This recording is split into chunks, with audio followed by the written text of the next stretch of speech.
factory has an asset of rupees 20 lakh, of which 3/5 is the capital and the rest is the debit. Find the amount of capital and debit. जबकि formula आपको given है. पहले हम question को समझते हैं. Question आपको क्या बता रहा है? एक शू फैक्ट्री है जिसकी जो समझो कि एसेट का मतलब मालियत, यानी कोई प्रॉपर्टी होती है ना, तो उसकी कितनी कीमत होती है, तो उसको हम एसेट कहते हैं. यानी जितनी भी उसके पास प्रॉपर्टी वगैरह जो कुछ भी है उसकी कीमत कितनी बनती है? 20 लाख बनती है. अगर उसमें से कैपिटल अमाउंट, यानी कि जो उन्होंने उस प्रॉपर्टी को लेने में जो अपना पैसा लगाया, वो उस सारे अमाउंट का 3/4 जो है वो 5th पार्ट है. तो अगर हम उसको करें इस पर मल्टीप्लाई, तो हमारे पास रुपीज़ में वैल्यू कितनी आ जाती है? हमारे पास 12 लाख रुपीज़ आती है. तो अब हम डेबिट निकाल सकते हैं, यानी कि कितना इसमें, यानी कि इस 20 लाख में अगर 12 लाख उसने अपना जो है शेयर उसमें ऐड किया, तो उसमें कर्जा कितना लिया? डेबिट का मतलब कर्ज कितना उठाया उन्होंने, मतलब इसमें से कुछ अमाउंट ऐसा होगा कि उन्होंने कर्ज लेके वो प्रॉपर्टी बनाई होगी. ठीक है, तो उसमें जो डेबिट का अमाउंट है वो हमने निकालना है. देखिए ये फार्मूला आपको गिवन है, आपने बस इस फार्मूला को अरेंज करना होता है. अब जैसे हमसे इस क्वेश्चन में डेबिट मांगा है, तो हम अपनी मर्जी के मुताबिक जो है डेबिट को छोड़ देंगे, उसको एलिमिनेट कर देंगे और कैपिटल को यहाँ शिफ्ट करेंगे. तो यहाँ पर प्लस साइन है, जब ये वो एसेट की तरफ आएगा तो उसका साइन माइनस हो जाएगा और डेबिट आपके पास इधर ही रह जाएगा. अब हमने वैल्यू यहाँ पर सब्स्टिट्यूट करेंगे. एसेट आपके पास क्या थे? वो 20 लाख थे.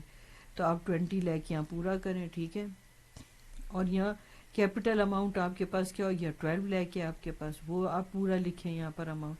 अब माइनस आपने किया तो आपके पास कितने आ जाता है? आपके पास आ जाता है, माइनस करने से आपके पास 8 लाख आ जाते हैं, रुपीज़ 8 लाख. यानी 8 लाख वो अमाउंट था जो इन्होंने क्या किया? कर्ज लिया. ठीक हो गया. इस फार्मूला को देखिए ज़रा रीअरेंज करना सीख भी लें. ठीक है, ताकि अगर आपको कहीं पर कन्फ्यूजन हो वो भी क्लियर हो जाए. देखिए आपको इस फॉर्म में फार्मूला गिवन है क्या? एसेट इज इक्वल्स टू, यानी कि उस जो भी प्रॉपर्टी उन्होंने ली हुई है उन्होंने अपना कैपिटल अमाउंट, यानी कि अपना कितना शेयर जो उनके पास मौजूद था वो डाला, और साथ में कितना उन्होंने कर्ज लिया, और इस तरह से उन्होंने अपनी प्रॉपर्टी बनाई. अब हमने अपनी जितनी रिक्वायरमेंट है उसके अकॉर्डिंगली फार्मूला को रीअरेंज करना होता है. अब अगर मैं फार्मूला यूँ लिखूँ या यूँ लिखूँ कोई फ़र्क नहीं पड़ता, मगर ये चीज़ ज़रा जल्दी समझ आ जाती है. अब ये देखिए डेबिट को अगर आपने यहाँ छोड़ा तो आप कैपिटल को यहाँ पे लेके जाएं. ठीक है, मतलब ये क्या क्वेश्चन टू क्वेश्चन आपको इसको जो है रीअरेंज करना पड़ता है. ठीक है ना.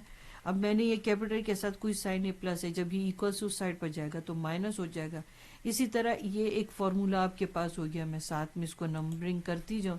एक फार्मूला आपके पास ये हो गया, यानी कि सेकंड आपके पास ये हो गया, यानी इसको रीअरेंज करने से.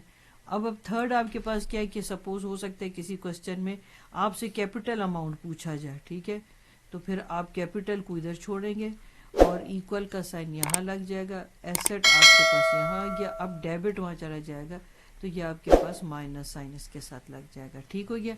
ये आप एक फार्मूला से आपने 3 फार्मूलाज को जो है अपने लिए डेटा के अकॉर्डिंगली इस तरह से अरेंज करना होगा. ठीक हो गया.